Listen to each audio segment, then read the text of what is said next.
is though that there are some properties that are currently classified as rural in our ward and as such paying those rates that in fact are to be revisited and to be looked at as residential. Mm-hmm. Sorry, they're being charged residential, and I don't see that referred to in this. No, that's just standard process and policy Right. to make sure So that it's they're not fitting a the part of the classification. annual plan. This is Okay. simply a title change. The City Care and CIAL lower result. So what was the budgeted receipts and the actual? Can I invite up, or through Yep. you, Madam Mayor, Diane Brandish Yep. and Bruce Moore?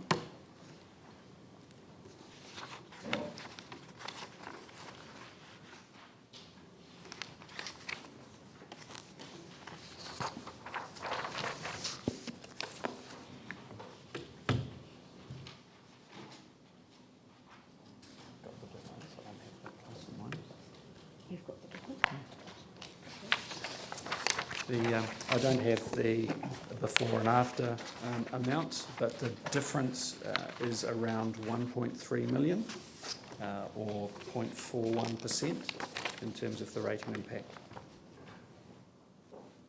And what were the original estimates based on, or the original budget based on, and what's changed? The budgets were based on the figures that we had received from each of the individual companies, and you'd be aware of the issues that City Care suffered right on year end, which reduced their profit quite significantly. And the airport also made the decision to make less profit available, because it's how much they make available under the subvention credit basis that impacts on us. So they made the decision because of their result to make less available to the rest of the group for profit sharing. Paul? Just a question around that. Commercial entities generally look for a 7 to 14% return on their investment, and it seems to me we're getting under 3% return on our investment. So I'd just like to know why we get such a low return from our investments. You know, we've got a considerable amount of money tied up in CCHL and our CCOs. So just a bit of a comment around that, please. I don't feel particularly qualified to comment on that point. I think that's more a comment or a question for CCHL. I don't know that it's relevant to this. I mean, I think it's relevant to how we got to the situation of a budgeted amount and then how we got to, beyond February. So why on earth wouldn't they tell us before February when we were doing our plan that they were going to provide less than they advised us they would provide? I mean, I can't understand how we get to February when we go out for public consultation. That's what I want to understand, is why we go out for public consultation. We made it a requirement that we stick to the 6.5% that was in the 3-year plan, and then all of these other reasons suddenly occur. And I have to say that what we've recommended, or what I've recommended out of the submissions, is like 0.02%. So it isn't though, meeting the requests of the general public of Christchurch have, sort of suddenly whacked it on the rest of the rating bill. It's these reasons, and I want to drill into them and understand why they wouldn't notify us earlier and why we weren't alert to it. We certainly were aware of the City Care drop in profit. We weren't aware of the airport until we finalised the decisions, which is in March. Normally we would look for other savings within the total budget to offset the City Care loss in profit. But because we had already applied all of those towards the additional 10 million of the Crown Manager's costs, we were left in a position where there was no further savings that we could find within existing budgets to offset those things. Yeah.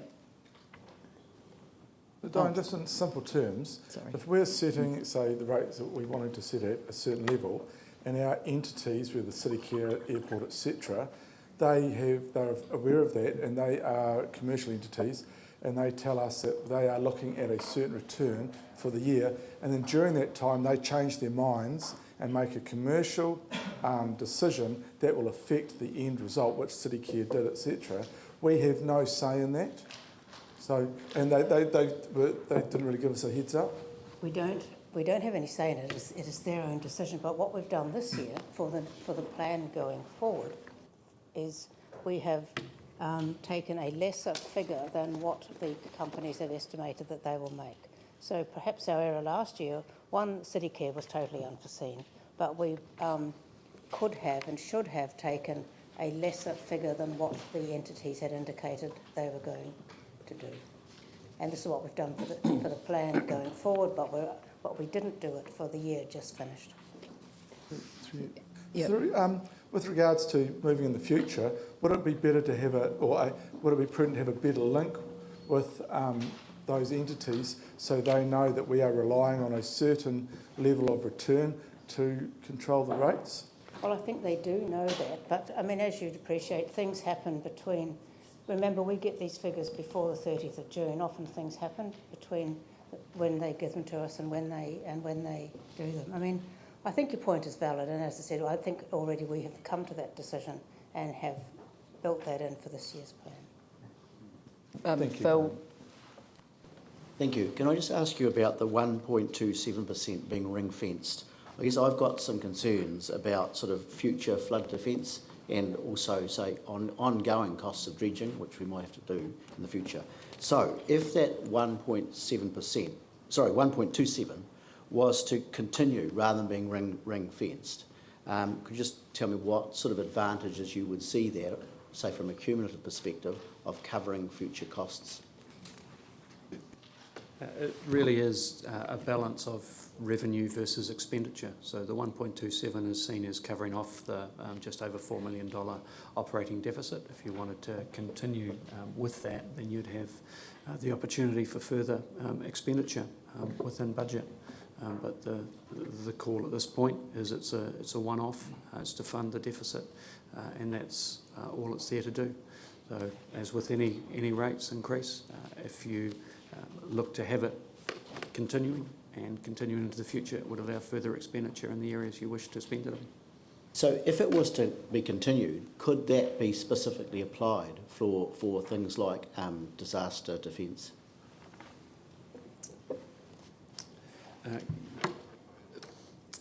The choices around the way in which the expenditure is allocated is completely up to council. David? Just on page 15, can you just give us a bit more of an explanation as to why the tram proposal and the head-to-head workway, there is a lesser rates impact than the tram, for example, is a change of 1.69 million, but yet there's only a $36,000 impact on rates? That's effectively because it's capital that's being used for those works as opposed to operational expenditure. So you don't have you fund that capital through your capital borrowing program, and then you pay that back over time. So the weighting of capital versus OPEX on your rating is quite different. So your operational expenditure items, such as your flooding remissions, you can see, is a lot less than the tram proposal capital works, but has a substantially higher rate impact because it all hits, the OPEX hits immediately. Yeah, thank you. Vicky? Oh, sorry. Paul? Just on the tram, with an expense, we know the tram company pay a rental or a cost to actually use the tram lines. Does that cost increase with an increased route?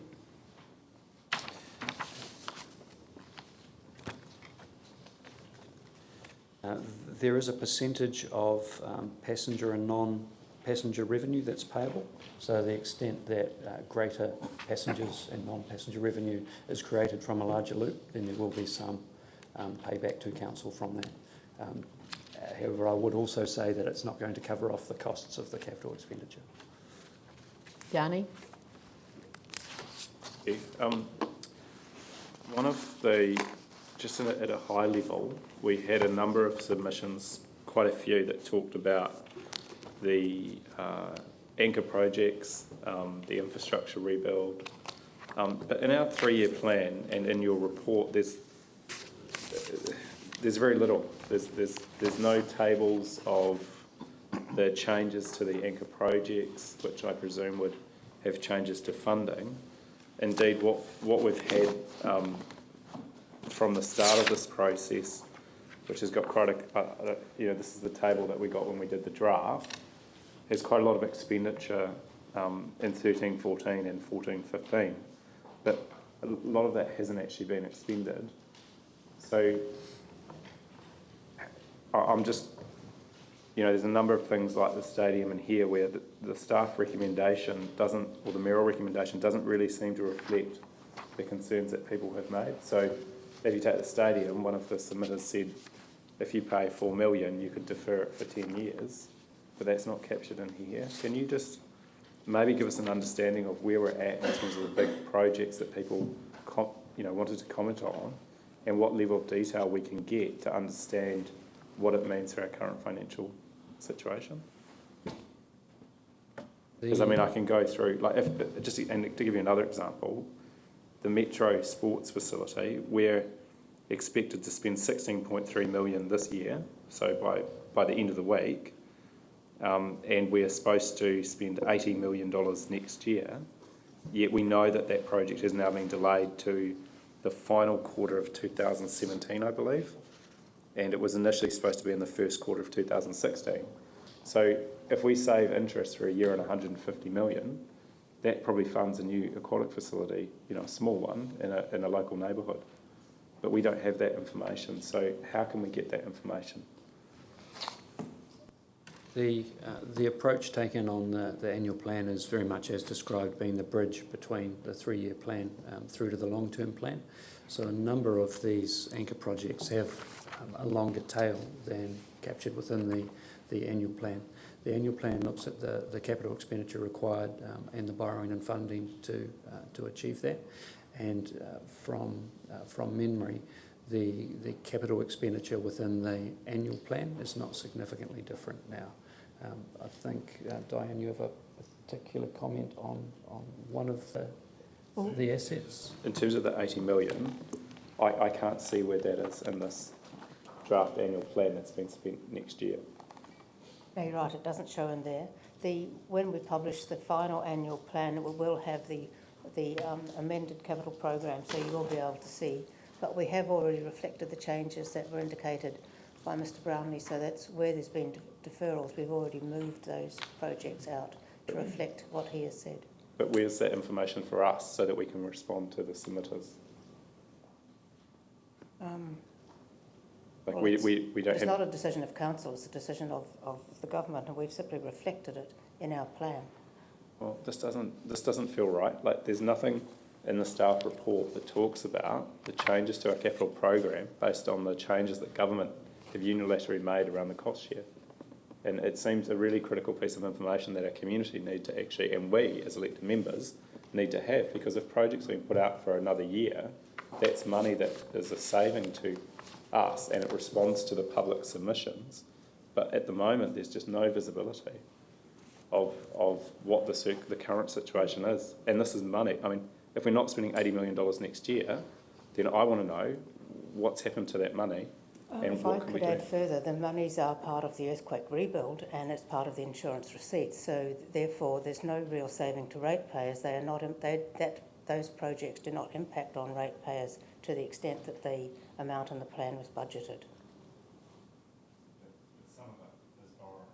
Some of it is borrowing, but that tends to fall towards the end. It didn't fall within the annual plan year. A lot of what was scheduled in the annual plan year was either initial investigation or it was work that would have been funded and was budgeted to be funded from insurance recoveries. This is very challenging because for a number of us, we're very new to this. This is the first time we've sat around the table to discuss an annual plan, and this doesn't feel like a normal process to me in any way, shape or form. It's not how central government operates. I'd just call it back to most of these issues are around capital expenditure that's being delayed, and it's around the long-term plan impacts. Yeah. It doesn't really have an impact on the annual. But there were plan at capital all. works in the 3-year plan, but they're not being substantially altered. And you're saying that any alterations, as in any shifting of the time frame in association with government decisions, has simply been factored in, but it makes no impact on the rates. Well, because it was never, that part of it was never intended to be funded by rates. It was intended to be funded by insurance receipts that we would have liked to have had by now. Yes, that's absolutely right. And as far as the general capital program goes, you'll be aware that we are carrying forward a large carry forward figure from this year, which has flowed through to next year. Yeah. The impact of that is that we take whatever was at the end of the year and move it to the year forward. So in total, the capital program, the dollars are unchanged, the projects that make it up may be, and they were reflected in the draft when we said this will be delayed, this will be deferred. So we've reflected that, and once we get to the end of the year and understand where we finished for the capital program, we will reflect that in the capital table that goes out with the annual plan. But it's as I said, the dollars don't change, it's the content that changes for the normal business. Yeah. What I can't understand is we're spending 500 million in the 3-year plan on these projects. So 151 million was supposed to have been spent by the end of this week, basically, by the end of June.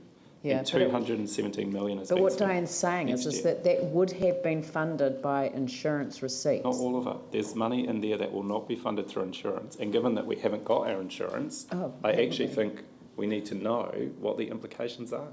This is, if you read the submissions, there are many submissions that say defer these projects until you can afford it, which I have a lot of sympathy for. But what we don't have is any table showing either the ability for us to move things out a year to save money. We just seem to. But what accept Diane's it. just said is that it makes no impact on the rates for next year. If you're spending $80 million now without the insurance proceeds on a project and you're borrowing for it, it has to have an impact on your rates. You cannot just find 80 million out of thin air and spend on a project. I do think this is a long-term plan discussion, not an annual plan discussion. I can't say any more than it has no impact on the annual plan. The table that we got when we did the draft was really good, and I really appreciate the fact that staff had presented it to us. I think this table just needs to be updated so that we can, by tomorrow, understand where these projects are now falling. That's really simple. We can easily get that table updated, can't we? Yeah. Okay. Thank you, Vicky. By that, for the coming year, the year that's under debate in the budget, is there any project, capital works, that won't now get spent in that current year because of the government delaying some of those projects?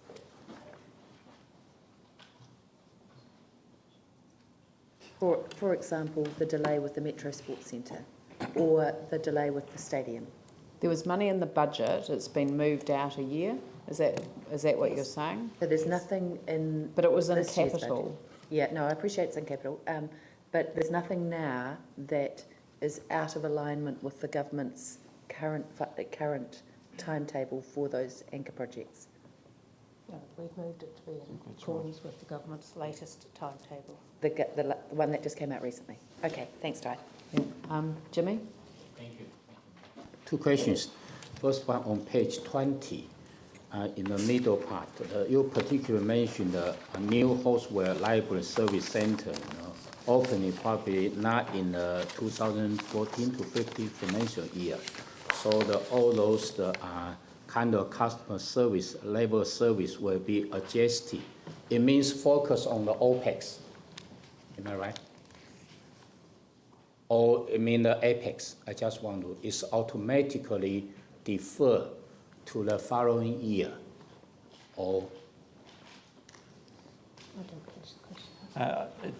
Effectively, it's just meaning that levels of service around opening hours, community contact aren't possible. So it's adjusting those levels of service because it won't be open. I don't have that detail in front of me. What's that? The Horsewell Library and Service Centre. Okay. Second question is that I would like to follow the Councillor Yuan's question that because a 3-year plan in the Hornby, the new service center with a library, we secure $13 million. You know, in 2013 to 14 have $4.6 million. And next year, 14 to 15, have $5.4 million. Regarding to the $4.6 million, because at the moment, my understanding, even the budget secure in there. However, you know, regarding to the progress, serious behind the schedule, because the, for example, like the site investigation, it has been taken for the 21 months since the September 2012 up to now, have not yet, you know, report to the community board and the council. So this $4.6 million, whether it's automatically is carried forward from the 2013-14 to the 2014 to 15.